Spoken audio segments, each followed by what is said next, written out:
Coach, a tough road trip down to number one Manhattan last week, and we knew how good they were, and they showed it on Friday night. What happened for you guys that went not as good as you would have liked?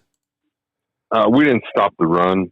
I mean, they come out in that double tight, double wing, and with that new big tailback they have, and just kind of ran it down our throat, to be honest with you. We know how good Michael Stewart is at quarterback, but Landon Benson, a nice game, and they've got some pretty good players across the board on both sides of the football. What'd they do so well defensively to kind of hold you guys in check?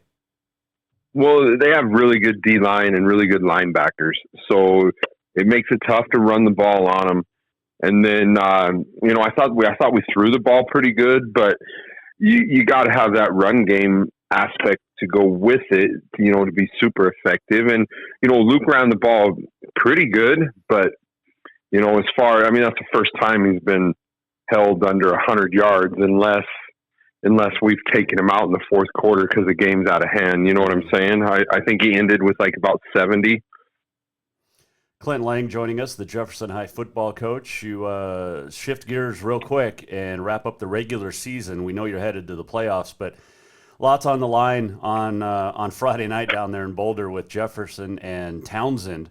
Townsend's playing some really good football right now, and I know you don't care, but jumped into the polls at number 10. But Joe Horn's got himself a much experienced squad compared to last year, and this will be a good game. Yeah, they've improved a lot throughout the year, and they have some seniors this year, which they didn't have last year. And you can tell they're playing with a lot of confidence. And, I mean, Joe is always a guy that gets people fired up to play. I mean, I coached with him in an all-star game once. I've seen how he operates, and he gets guys going and gets guys, confidence high, and they're going to play hard. Yeah, they definitely will, and they put it to Big Timber last week. But when you look at what they bring to the table, like you said, experience that they didn't have last year, but they've got solid running game play and a couple of those guys, big dudes that can run the ball. Yeah, they have a couple different running backs they use. Their run game's been going well, and then you have Deegan Matson, who's one of the top wide receivers in the conference. I mean, he's right up there with anyone.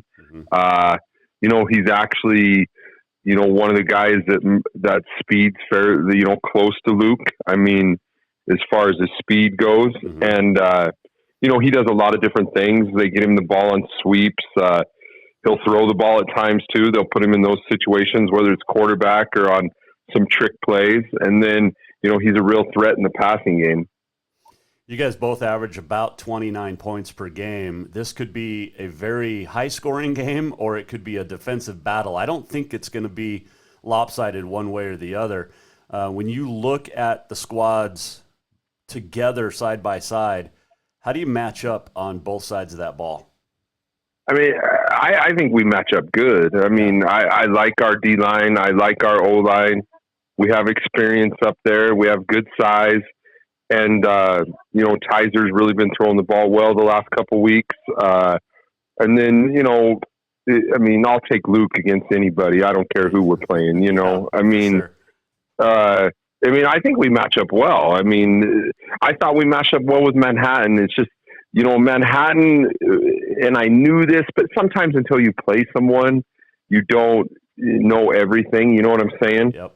But I think after playing Manhattan, their defensive and offensive line, I knew they were good, but they're even better than I thought. And then their linebacking core is as good as I've seen as far as a group goes on a team. And then that Conkle kid from Belgrade, like when I jokingly the week before I told you, when I was watching him live, I'm like, is this Mike Allstott out there? and then when I played him, I was like, well, yeah, that's what it is at our level. You know what I'm saying?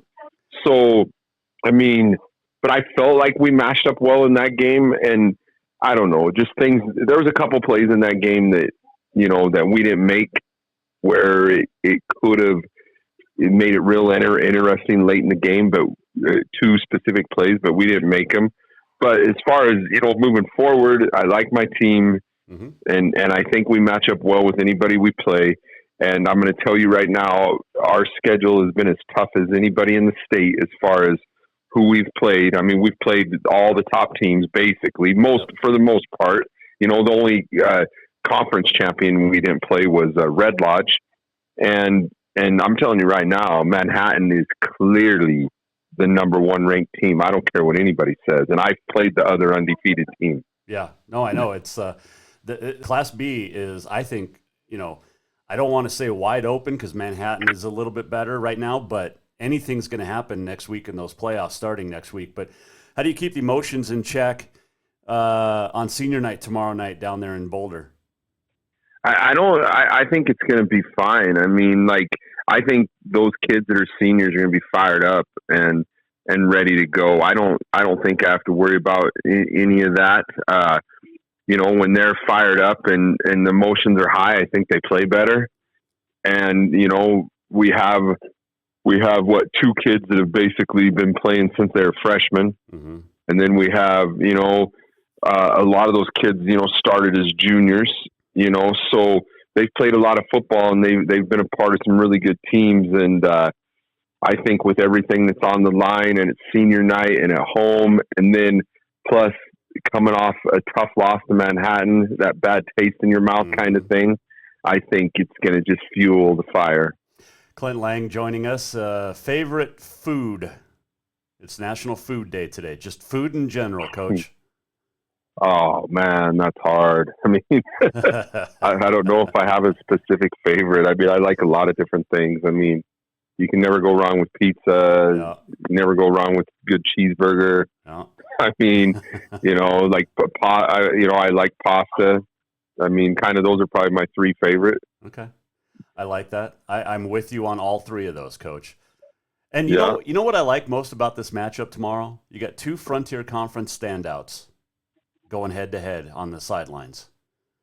Oh, but I wasn't a true Frontier Conference guy when I played in college. True. No, we weren't in the Frontier when I played. So I think Joe has that over me as far as you're saying Frontier standout. That'd be Joe. Okay, so whoever wins this game, do you share your hunting spot with the other? I don't know. That's kind of pretty private with most people that hunt. He told me last week, Coach Horn did, by the way, that it's a good hunting season when it's a bad football year, but it's a bad hunting season when it's a great football year. So I'm sure both of you making the playoffs want to make deep runs here, obviously. So would you trade a state championship for a trophy elk? Heck no. I'd want state championship all the way. I'm going to try to get both. Hey, why not? Yeah. I mean, hunting season doesn't start till Saturday, so you got almost an extra week after that. So yeah. I'm not me having the 380 tag this year kind of it helps me a little bit because I'm so close to where I can go out. You know what I'm saying? Yep. But I'm going to try to accomplish both, but a state championship is by far the most important thing when you talk about that. Yes, it is, especially for those kids. Coach, good luck tomorrow night. Can't wait to follow the playoff run starting next week, and we'll chat next Thursday. All right, sounds good. Thank you.